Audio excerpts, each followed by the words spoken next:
Hello friends, अस्सलाम वालेकुम। मैं हूं शाहिद और आप देखें हमारा यूट्यूब चैनल ITSR। आज की मैं इस वीडियो में बताऊंगा कि हमने जो अपनी हार्ड डिस्क या लैपटॉप की या पीसी की हमने न्यू विंडो की है या न्यू सिस्टम लिया है तो उसकी हमने पार्टीशन कैसे करनी है, या न्यू हार्ड डिस्क हमने डाले तो उसकी पार्टीशन कैसे करनी है। क्योंकि रूम होगा इसका हार्ड डिस्क का तो उसके अंदर तो विंडो होगी और उसी के अंदर अगर डेटा रखेंगे तो जब विंडो दोबारा हम करेंगे तो वो डेटा सारा लॉस हो जाएगा। तो उसके लिए आपको पार्टीशन करना लाजमी होता है ताकि आपका जो डेटा होता है वो भी अलग-अलग डिस्क के अंदर पड़ा रहे। तो उसके लिए आपको क्या करना है, सिंपली आपने दिस पीसी पे आपने राइट क्लिक करना है। राइट क्लिक करने के बाद आपने मैनेज का ऑप्शन आपको सेकंड नंबर पे नज़र आ रहा होगा, इस पर आपने क्लिक कर देना है। मैनेज के ऑप्शन पे क्लिक करने के बाद मैं आपको दिखा देता हूँ, आपको कुछ ऐसा इंटरफेस सामने नज़र आएगा। ऐसा इंटरफेस के बाद कंप्यूटर मैनेजमेंट ओपन हो जाएगा। नीचे आपको लास्ट सेकंड पे आपको मिलेगा डिस्क मैनेजमेंट। डिस्क मैनेजमेंट पे आपने क्लिक करना है। डिस्क मैनेजमेंट पे क्लिक करने के बाद आपको ये वाला जो ऑप्शन नज़र आ रहा है सी वाला, इस पे आपने क्लिक करना है क्योंकि हमने सी में से ही पार्टीशन करनी है। और अगर आपने किसी और से करनी है तो आप कर सकते हैं।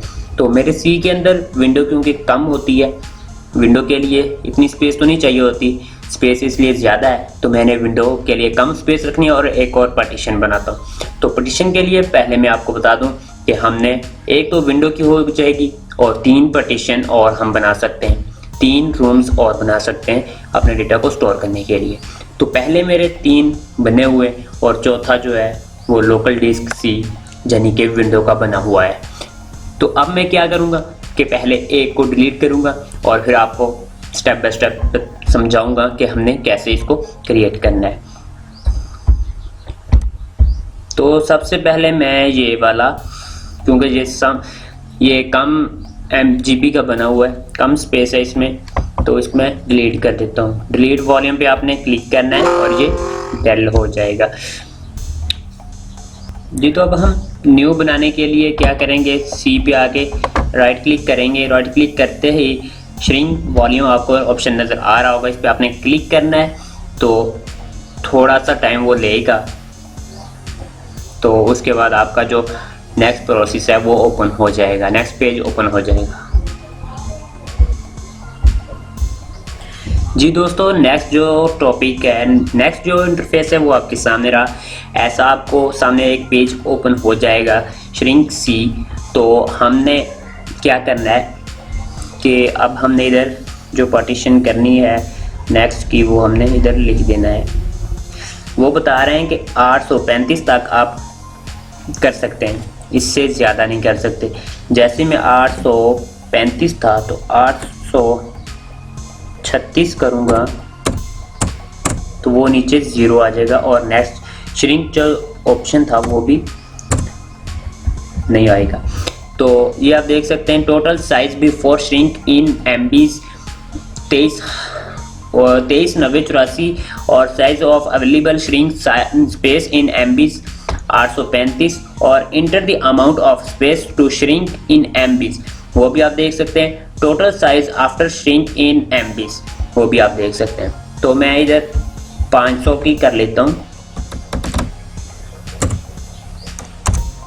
या फिर 5500 नहीं होगा तो 500 की चलो कर लेते हैं।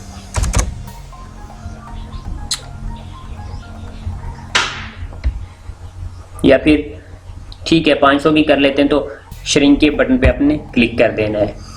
श्रिंक के बटन पे क्लिक करने के बाद वो मेरी 4 जो डिस्क है वो कंप्लीट है, तो मैं आपको बताता हूँ। उसके बाद आपने क्या करना है, ऐसा आपको ऑप्शन नज़र आएगा तो आपने राइट क्लिक करना है और न्यू सिंपल वॉल्यूम पे आपने क्लिक कर देना है। उसके बाद आपने नेक्स्ट के बटन पे क्लिक करना है। नेक्स्ट पे क्लिक करने के बाद आपने जो उधर आपने स्पेस दी थी कि इतनी स्पेस का हमने बनाना है, इतनी MB का बनाना है। जैसे कि मैंने 800 दी थी लेकिन इधर 5000 है जो पहले बनी हुई थी, तो इस पर मैं नेक्स्ट करता हूँ। नेक्स्ट करने के बाद आप इधर चूज़ कर सकते हैं जो भी नाम रखना है, ABDC A to Z तक जो आप नाम रखना चाहते हैं, तो मैं इसका नाम A कर देता हूँ। तो इसके बाद आपने सिंपली नेक्स्ट पे क्लिक करना है और उसके बाद आपने ये इधर अगर आप नाम इधर चेंज करना चाहते हैं तो वो भी आप कर सकते हैं। जैसे कि मैं इधर